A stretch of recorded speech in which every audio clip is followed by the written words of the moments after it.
嗨，朋友们，你们好，欢迎来到我的频道。从本期视频开始，我将开启另外一个板块的内容。不同于我其他视频的内容，我将会聚焦在中国的一些事情，我将会讲到传统文化、社会故事、人物等等其他方面的内容，让大家更好的了解中国。从这些视频当中，你也可以学到一些短语、词汇以及跟中国有关的内容，更有利于学习中文。本期视频我们来聊一个非常实用的话题。中国的钱，看完这期视频，你就能听懂中国人怎么说钱，怎么付钱。更重要的是，现在的中国人手里为什么钱越来越少？在中国，我们用的钱是人民币，就是这种50、20的，这是20的，这个是10块的，还有100的，这些就是我们现在用的人民币。人民币的基本单元是元，无论是哪一张纸币，它的正面都是同一个人。对，没错，都是同一个人，毛泽东。毛泽东，也就是天安门悬挂的毛泽东主席像。有很多朋友他不理解为什么所有的人民币的正面都是同一个人物，原因其实很简单，因为毛泽东是中华人民共和国的缔造者，同时也代表了一种统一和权威的象征。从防伪技术来说，是一种有效的防伪手段，因为越少的元素更容易辨别真伪。人民币的背面主要是中国的山水，1元的是杭州西湖，5元的是山东泰山，像这个十元的就是长江三峡，它的背面。然后20元的是这个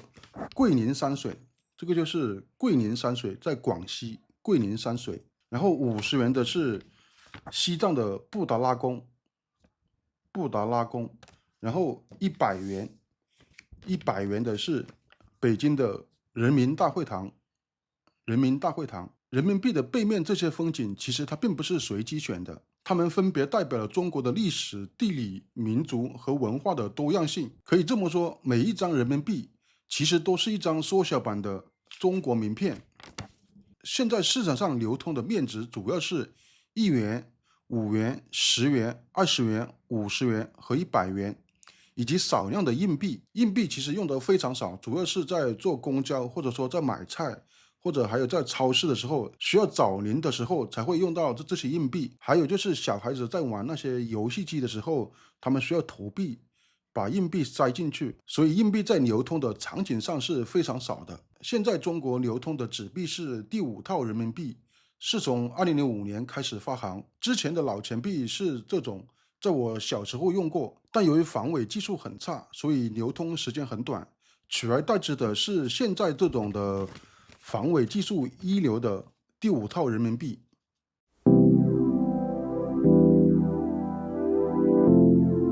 说到钱，就不得不提到红包，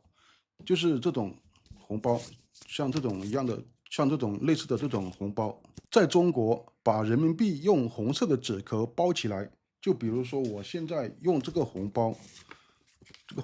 把这个钱包起来，把钱塞到这个红包里面，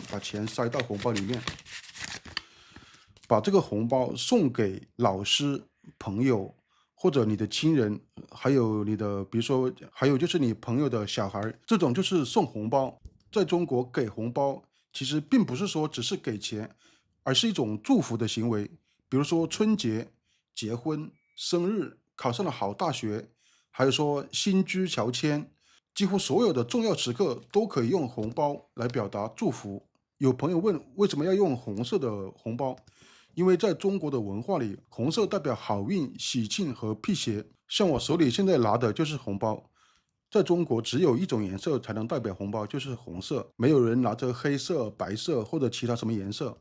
红包上面有各种各样的祝福语，像这个红包就是大吉大利、大吉大利、恭喜发财。像这2个都是结婚的红包，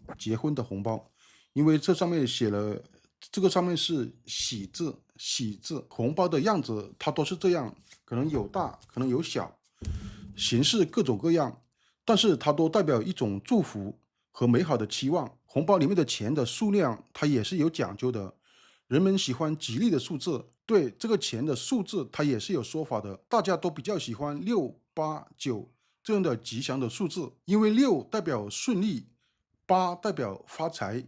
，9代表长久，所以你会经常看到88元的红包比100元的红包更受欢迎。比如我的朋友，他的孩子考上了一个好的大学，我可以在红包里面放66元或者660元，代表一切顺利。还有比如在中国的春节的时候，就是过年的时候，你给你的中国的朋友或者中国的长辈在红包里面放88元或者880元，你的朋友、你的长辈他一定会非常高兴，因为88或者888都代表恭喜发财、大吉大利。还有就是中国人在结婚的时候，我们喜欢在这个红包里面放999元，代表我希望这对结婚的恋人可以天长地久，这是一种美好的祝福。现在我们在最常用的聊天工具微信上面也可以发红包，这个颜色也是红色的，而且这里有8个字：恭喜发财，大吉大利。这也是我们中国人在发红包的时候最常说的一句话。我们在使用红包的过程中要特别注意，红包不等于小费。在中国，红包有一个非常重要的功能，它就是维持关系，而不是完成交易。陌生人是不会收你的红包的，因为本质上红包是一个社会关系的记录系统。如果收了你的红包，他以后一定会把这个红包返回给你，可能他不会说直接把这个红包返回给你，他会在其他很多方面，比如说会给你好处，给你其他物质方面的东西。所以红包并不等于小费。我们在给红包的这个事情上一定要避开不吉利的数字，比如数字4、40、144、444这种数字是不吉利的数字，中国人是不会放这个数量的钱在红包里面的，因为数字4和汉字死的发音几乎相同，所以这一点一定要特别注意。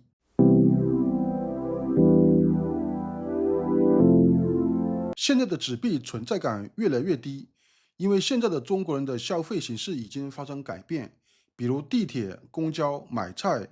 买咖啡、吃饭、网上购物都是用的电子支付，包括扫二维码支付、微信支付或者支付宝支付。现在甚至路边的乞丐，他的前面都会摆一个二维码，你可以扫这个二维码来给他钱。在中国，你有没有现金已经不太重要了，重要的是你有没有手机和网络。像我现在几乎用不到现金了，但纸币不代表它已经消失了。在中国，拒收现金是违法的，不管你现在用不用现金，商家他必须支持现金支付，因为需要保障老年人、弱势群体的基本支付权利。因为还有很多老人、小孩，他们并没有手机或者不熟悉智能手机，他们还在用现金支付。在中国很多的偏远山村、乡下，还有一些网络不稳定的地方，纸币它仍然非常重要，所以在中国，纸币并不是被淘汰了，它而是被降级了，从主角变成了备用方案。